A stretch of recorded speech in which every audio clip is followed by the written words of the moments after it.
YCP ప్రభుత్వంపై ప్రజల్లో తీవ్ర వ్యతిరేకత ఉందని, ప్రజలు టీడీపీ జనసేన కూటమిని ఆదరించనున్నారని టీడీపీ కాకినాడ జిల్లా అధ్యక్షులు జ్యోతుల నవీన్ కుమార్ అన్నారు. ఈ సందర్భంగా జ్యోతుల నవీన్ మాట్లాడుతూ జగ్గంపేట మండలం జే కొత్తూరులో ఇంటింటికి తెలుగుదేశం కార్యక్రమంలో తన తండ్రి తరపున ప్రచారం నిర్వహించడం జరిగిందని తెలిపారు. సైకిల్ గుర్తుపై ఓటు వేసి తన తండ్రి నెహ్రూను గెలిపించాలని కోరుతున్నామని అన్నారు.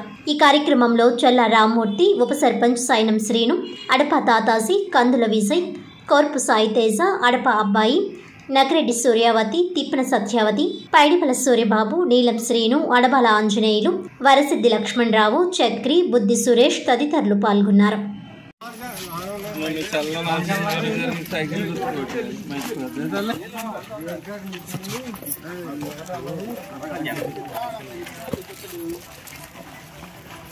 ఆశీస్సులు నెహ్రూ గారికి సైకిల్ గుర్తుకు ఓటేయాలి, అందరితో చెప్పాలి, సపోర్ట్ చేయాలి.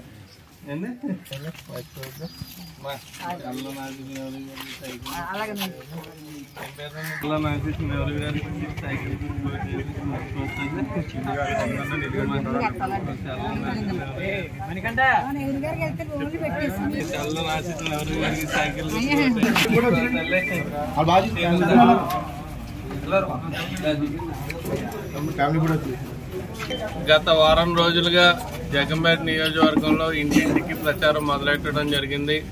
జ్యోతుల నెహ్రూ గారిని ఆశీర్వదించి సైకిల్ గుర్తు మీద ఓటేసి అత్యధిక మెజార్టీతో నెహ్రూ గారిని గెలిపించి అలాగే చంద్రబాబు నాయుడు గారిని సీఎం చేయాలని కోరడం జరుగుతుంది.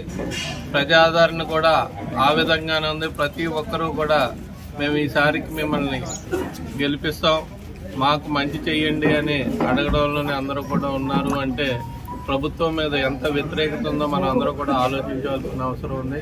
వ్యతిరేకతే కాదు, ఈ ప్రభుత్వం గత 5 ఏళ్లుగా కూడా ఏమీ చేయలేదు. ప్రతి వర్గాన్ని కూడా ఏదో రూపంలో ఇబ్బంది పెట్టడం జరిగింది. అలాగే ఏదో బటన్ నొక్కుతున్నాను, డబ్బులు ఇస్తున్నాను అన్నారు కానీ ఉన్న అన్నింటినీ కూడా రూపాయి ఇచ్చి 10 రూపాయలు లాగే విధంగానే ఈ ప్రభుత్వం పోకడ ఉండడం వల్ల ప్రజలందరూ కూడా విసుకెత్తిపోయి ఏదైతే వైసీపీ ప్రభుత్వం ఉందో దాన్ని గద్దెదించడానికి జనసేన, టీడీపీ కలిపి రాబోయే రోజుల్లో ప్రభుత్వం ఏర్పాటు చేసే దిశగా అందరూ ప్రయత్నం కూడా ఉంది. ఖచ్చితంగా ఏర్పాటు చేసి ఈ రాష్ట్రానికి మంచి చేసే విధంగా అందరూ కూడా ప్రయత్నం చేస్తామని తెలియజేసుకుంటూ సెలవు తీసుకున్నాను.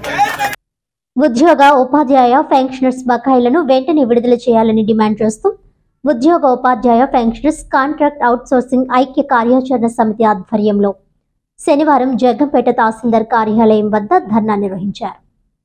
ఈ సందర్భంగా వారు మాట్లాడుతూ ఉద్యోగ, ఉపాధ్యాయ పెన్షనర్స్ బకాయిలను వెంటనే విడుదల చేయాలని డిమాండ్ చేశారు. రాష్ట్ర ఉద్యోగుల జేఏసీ ఇచ్చిన పిలుపు మేరకు జగ్గంపేట జేఏసీ ఆధ్వర్యంలో శనివారం ఉద్యోగులందరూ ర్యాలీ నిర్వహించి అనంతరం ధర్నా నిర్వహించడం జరిగిందన్నారు. ఈ కార్యక్రమంలో ఏపీ జేఏసీ అధ్యక్షుడు VVV Krishna, AP JAC secretary CH Venkateswararao, association president Sunil, కోశాధికారి P Prabhakar, joint secretary K Rajaratnam, ఉపాధ్యక్షులు Chellarao, CH Prafulla Kumar, pension association president Chandramouli Venkata Sastry, vice president T Suryanarayana, ప్రథమ కార్యదర్శి M Malleswararao, M Satyanarayana, M Chandrarao, G Chakrarao, CH Satyanarayana, M Venkateswarlu, CH Joseph, Swamy తదితరులు పాల్గొన్నారు.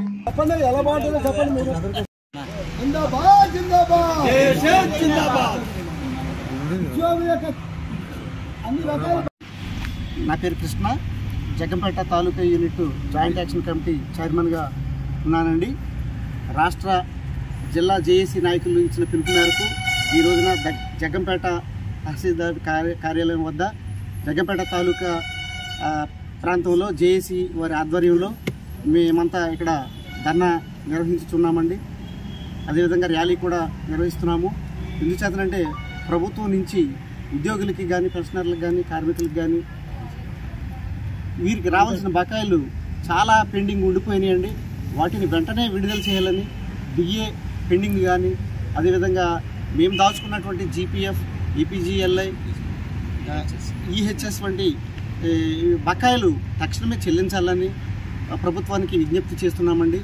అదేవిధంగా పెరిగిన ధరలకు అనుగుణంగా ఐఆర్ను 30% వెంటనే ప్రకటించాలని ప్రభుత్వాన్ని కోరుతున్నామండి.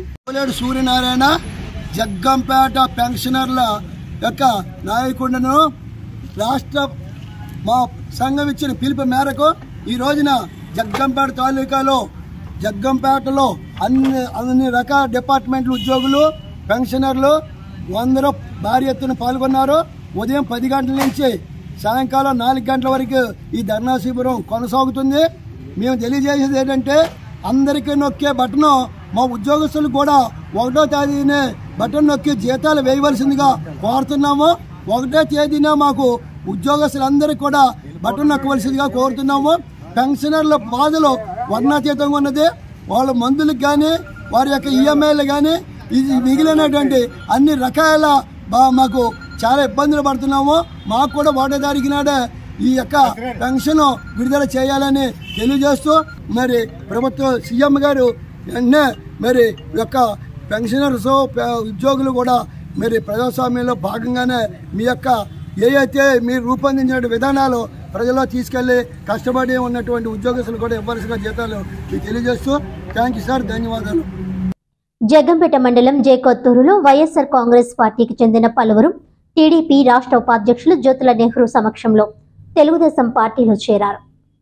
జగ్గంపేట మండలం జేకొత్తూరులో వైఎస్ఆర్ కాంగ్రెస్ పార్టీకి చెందిన పలువురు నెహ్రూ సమక్షంలో తెలుగుదేశం పార్టీలో చేరారు. ఈ కార్యక్రమంలో జనసేన పార్టీ నాయకులు నకిరెడ్డి రాంబాబు, నకిరెడ్డి వెంకన్న, అడబాల నాగు, నకిరెడ్డి పండు, సిరిమల రాంబాబు టీడీపీ జనసేన ఉమ్మడి అభ్యర్థి నెహ్రూ గెలుపు కోసం కృషి చేస్తామని వారు మద్దతు తెలిపారు. ఈ సందర్భంగా నెహ్రూ మాట్లాడుతూ అధికార పార్టీ సీటు తెచ్చుకున్న సమర్థుడు జగన్ మరి ఆనాడు పంటలకు సాగునీరు అందించేందుకు నిధులెందుకు తేలేకపోయారంటూ టీడీపీ రాష్ట్ర అధ్యక్షులు జ్యోతుల నెహ్రూ ప్రశ్నించారు. జగన్ పరిపాలనలో అన్ని వర్గాలు మోసపోయాయని 13 లక్షల కోట్ల రూపాయలు అప్పుతో రాష్ట్రాన్ని అప్పులు కుప్పగా మార్చాడని అన్నారు. సిద్ధమని గొప్పగా చెప్పుకుంటున్న నువ్వు దేనికి సిద్ధమని ప్రశ్నించారు. ఈ గ్రామంలోనే పుష్కర నీరు అందక వరి పొలాలు ఎండిపోయాయని అన్నారు. అదే సమయంలో ఆత్మీయ సమావేశం పెట్టిన అధికార సీటు తెచ్చుకున్న వ్యక్తి జగన్ వద్దకు వెళ్లి పంప్ హౌస్ రిపేర్ ఎందుకు నిధులు తేలేకపోయారని అన్నారు. ఆయనకు సీటు కావాలి, ఎమ్మెల్యే పదవి కావాలి, అంతేకాని రైతుల బాగోగుల అవసరం లేదన్నారు.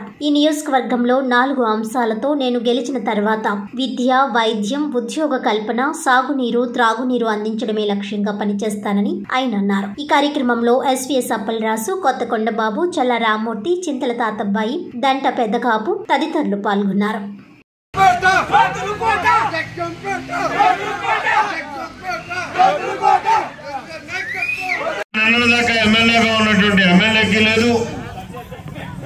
ఇవాళ తయారై తగుదనమ్మా అని చెప్పేసరి మళ్ళీ మనం వదిలేసి వెళ్ళిపోయినటువంటి వ్యక్తి వచ్చినటువంటి వాడికి కూడా లేదు. ఎందుకంటే నీరు కావలసిన రోజుల్లోనే ఇక్కడికి మీ దగ్గరికి ఆత్మీయ సమావేశాలను వచ్చాడు ఇదే నరసింహ గారు. ఆ రోజు జ్ఞాపకోలేదండి, జగన్మోహన్ రెడ్డి గారి దగ్గర ముఖ్యమంత్రి గారి దగ్గరికి వెళ్ళి ఒక 50 లక్షల రూపాయలు తెచ్చి ఆ రిపేర్ చేసి రైతాంగానికి నీరు ఇవ్వాలనేటటువంటి ఆలోచన తనకు కలగలేదా? ఇక్కడ సీటు కావాలి, ఆ సీటు ద్వారా ఎమ్మెల్యే అవ్వాలి, ఎమ్మెల్యే ద్వారా అధికారాన్ని చలాయించాలి, ఇదే ఆలోచన తనకి.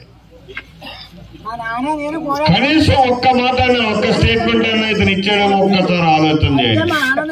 ఆత్మీయ సమావేశాలు పెట్టాడు, పొరపాటును మిమ్మల్ని వదిలేసాను నేను, మళ్ళీ ఇవాళ మిమ్మల్ని అందరినీ నేను హక్కుని చేర్చుకుంటాను, మళ్ళీ నన్ను మీరు ఎమ్మెల్యే చేసేయండి అని చెప్పాడు. అతని ఇన్ఫ్లుయెన్స్ కూడా ఒకసారి చూడండి, జగన్మోహన్ రెడ్డి గారిని మెప్పించాడు, సీటు తెచ్చుకున్నాడు. మరి అంత సమర్థత ఉన్నటువంటి వ్యక్తి, జగన్మోహన్ రెడ్డి దగ్గర అంత పలుకుబడి ఉన్నటువంటి వ్యక్తి ఒక 50 లక్షలు పోయా అక్కడ ఆ తాళ్ళూరు లిఫ్ట్ ఉన్న దాన్ని రిపేర్ చేసుకుంటాం, రైతులు బతుకుతారు, 30,000 ఎకరం పంట పండుతుంది అని చెప్పేసి అడగొచ్చు కదా, తేవచ్చు కదా, ఇవ్వచ్చు కదా. ఇప్పుడు చెప్తున్నాడు నన్ను ఎమ్మెల్యే చేయండి, నేను చేసేస్తాను. ఏం చేసేస్తాడు? ముందుకు వెళ్ళలేడు, వెనక్కి రాలేడు, ఇంకా చేసేదే ఉంటుంది నమ్మకం.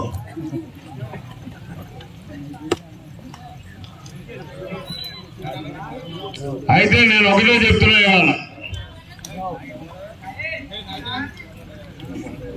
నేను ఎన్నికల్లో పోటీ చేయడానికి ప్రధానమైనటువంటి కారణం జగన్మోహన్ రెడ్డి దుష్టపాలన అంతమొందించడానికి నా వంతు ప్రయత్నం నేను చేయాలన్నది నెంబర్ 1 కారణం. అయితే రెండవది మన ప్రాంతానికి సంబంధించినటువంటి సాగునీరు తాగునీరు భవిష్యత్ తరాలకి ఒక మంచి బాట వేసి నేను పోతానని చెప్పేసి ఎందుకంటే మనిషి చరిత్ర ఉండాలి. ఎన్ని వేల కోట్ల రూపాయలు సంపాదించుకుంటే మాత్రం నువ్వు కూడా పట్టుకెళ్తావా? మనిషి చచ్చిపోయినప్పుడు బంగారం పెసరేస్తాను నోట్లో. రేపు నేను పోయినా సరే అదే వేస్తాం. మా తాతబ్బాయి గారు అన్నట్టు అయ్యే నువ్వు ఒక ఉంగరం కూడా వేసేస్తున్నావు నోట్లో కాదు. కాలి బూడిదైపోయి ఎక్కడుందో కూడా కనపడదు. తాతబ్బాయి ఉంగరం వేశాడు కదా అని చెప్పేసి మా పవన్ వెళ్ళి చరిత్ర సృష్టించుకోవాలి. పుట్టిన ప్రతి మనిషి కూడా వాళ్ళ స్థాయిలో